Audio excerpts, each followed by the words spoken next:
والصلاة والسلام على أشرف الأنبياء والمرسلين نبينا محمد وعلى آله وصحبه أجمعين. وبعد، أعوذ بالله السميع العليم من الشيطان الرجيم. إنا أنزلناه في ليلة مباركة إنا كنا منذرين. سورۃ الدخان کی یہ آیت ہے. اس آیت سے لوگ 15 شعبان کی فضیلت کے لیے استدلال لیتے اور استدلال کرتے ہیں. اس آیت میں اللہ رب العالمین نے مطلقاً یہ فرمایا ہے کہ ہم نے قرآن مجید کو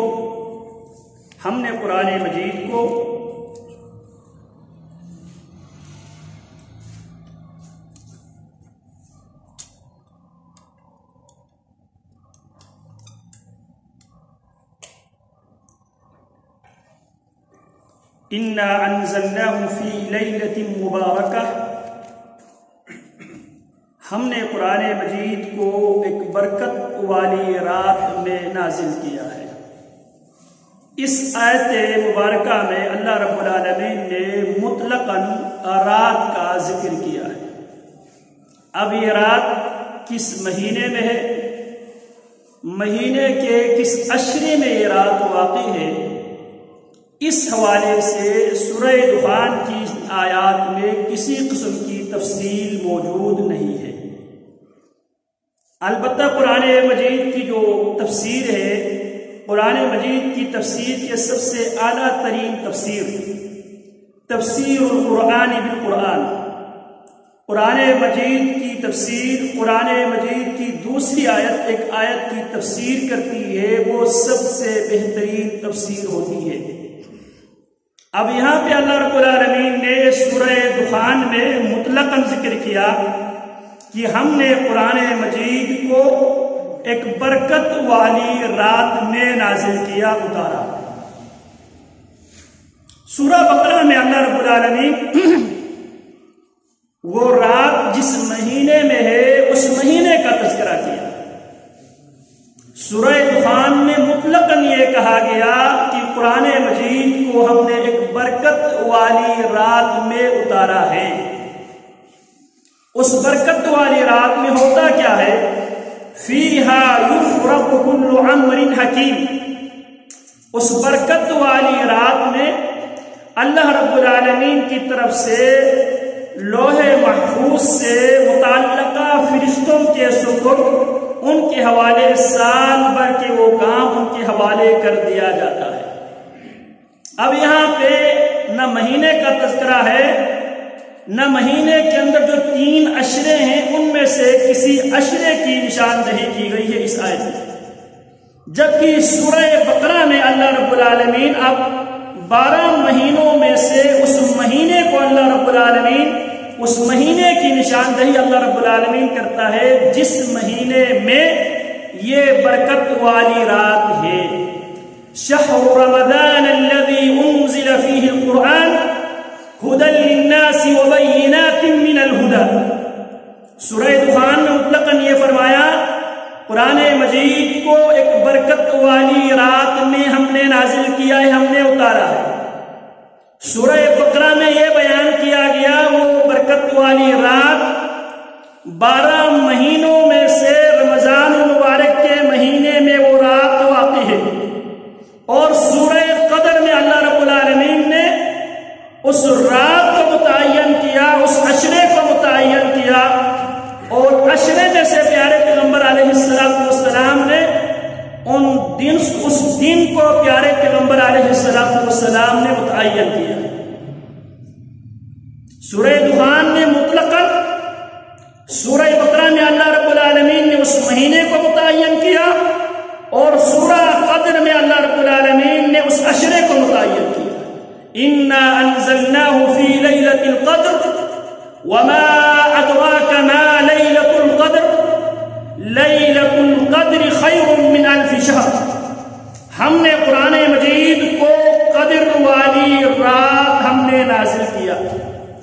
یہ لیلۃ المبارکہ کی تفسیر قرآن مجید کی روشنی میں یہ ہے.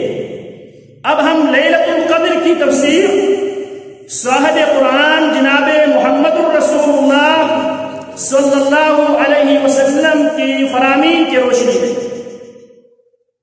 قرآن مجید سب سے بہترین قرآن مجید کی تفسیر وہ ہے قرآن مجید کی ایک آیت دوسری آیت کی تفسیر کرتی ہے۔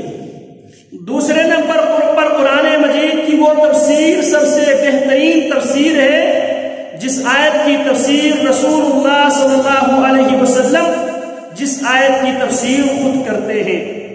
تو پیارے پیغمبر علیہ السلام لیلۃ القدر کے حوالے سے فرمایا التمسوها فی عشر الاواخر من رمضان، لیلۃ القدر کو، لیلہ مبارکہ کو رمضان مبارک کی آخری عشرے کے طاق راتوں میں اس کو تلاش کرو۔ اور رسول اللہ صلی اللہ علیہ وسلم جب یہ آخری عشرہ داخل ہوتا تو پیارے پیغمبر علیہ السلام اپنے سارے ترتیب چینج کیا کرتے تھے۔ احیا لیلہ اشتد مئزرہ واحیا لیلہ وایقظ اہلہ، آپ علیہ السلام کمر کس لیتے تھے، راتوں کو آپ بیدار ہوا کرتے تھے اور گھر والوں کو پیارے پیغمبر علیہ السلام جگایا کرتے تھے۔ کب؟ رمضان المبارک کے آخری عشرے میں۔ تو معلوم یہ ہوا لیلہ مبارکہ سے مراد لیلۃ القدر ہی ہے، اور لیلۃ القدر رمضان المبارک کے مہینے میں ہے۔ رمضان المبارک کے مہینے میں 3 عشرے ہیں، 3 عشرے میں آخری عشرے میں ہے، اور آخری عشرے کی طاق راتوں میں آپ علیہ السلام نے اس لیلہ مبارکہ کو، اس کی کتنی برکت ہے، اللہ فرماتے ہیں لیلۃ القدر خیر من الف شہر، اس کی برکت اتنی ہے وہ 1000 مہینوں سے بہتر ہے۔ اس رات کو یہ آدمی عمل کرتا ہے، اس کو 1000 سال عمل کرنے سے زیادہ اللہ برکت عطا فرماتا ہے اس کی عمل میں، اس کی عبادت میں۔ اب یہاں پہ اللہ رب العالمین نے لیلہ مبارکہ میں کتنی برکتیں نازل ہوتی ہیں؟ خیر من الف شہر، اس میں 1000 مہینوں کی عبادت سے زیادہ اس عبادت میں اللہ رب العالمین کی طرف سے برکت آتی ہے۔ رہی بات شعبان کے حوالے سے بہت سی ضعیف احادیث سیدنا ابو ہریرہ رضی اللہ تعالی عنہ سے، سیدنا ابو موسیٰ اشعری رضی اللہ تعالی عنہ سے، اور سب سے مشہور حدیث سیدہ عائشہ رضی اللہ تعالی عنہا سے۔ حدیث ساری کی ساری احادیث ضعیف ہے، جس میں 15 شعبان کو لیلہ مبارکہ سے تعبیر کیا ہے۔ اگر اس حدیث کو درست بھی مان لیا جائے، جس حدیث کے پیارے پیغمبر علیہ السلام فرماتے ہیں جو محدثین کے اصول کے مطابق درست نہیں ہے، ضعیف ہے، کمزور روایتیں ہیں، ان کمزور روایتوں میں بھی 2 آدمیوں کو، 2 انسانوں کو پھر بھی معافی نہیں ملتی۔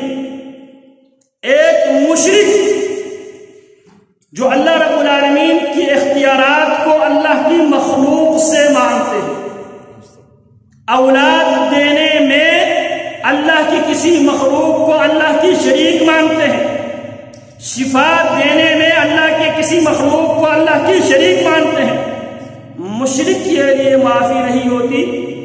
او مشاہد، اور جو آپس میں لڑائی کر کے لڑائی کی بنیاد پہ ایک دوسرے سے قطع تعلقی کرنے والا اور ایک دوسرے کے حوالے سے کینہ اور بغض رکھنے والے کے لیے اس رات معافی نہیں ملتی۔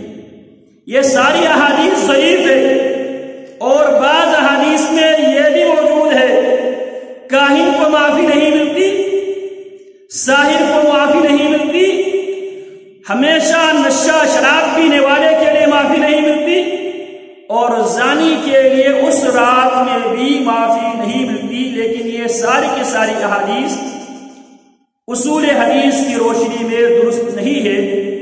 درست بات یہ ہے کہ لیلہ مبارکہ سے مراد لیلۃ القدر ہی ہے جو رمضان المبارک کے مہینے میں ہے اور رمضان المبارک کے آخری عشرے میں ہے۔ آخری عشرے کی آخری راتوں میں جس کو پیارے پیغمبر علیہ السلام حاصل کرنے کے لیے آپ علیہ السلام کمر کس لیا کرتے تھے، گھر والوں کو جگایا کرتے تھے، اور پیارے پیغمبر علیہ السلام پوری رات آپ علیہ السلام عبادت کیا کرتے تھے۔ یہی حضرات صحابہ کرام سے، یہی پیارے پیغمبر علیہ السلام سے ثابت لیلہ مبارکہ لیلۃ القدر والی رات ہی ہے۔ تو اللہ رب العالمین ہمیں لیلۃ القدر کو صحیح معنوں میں اس کو حاصل کرنے کی اور سنت کے مطابق عمل کرنے کی اللہ توفیق عطا فرمائے۔ وصلی اللہ وسلم علی نبینا محمد وعلی آلہ وصحبہ اجمعین۔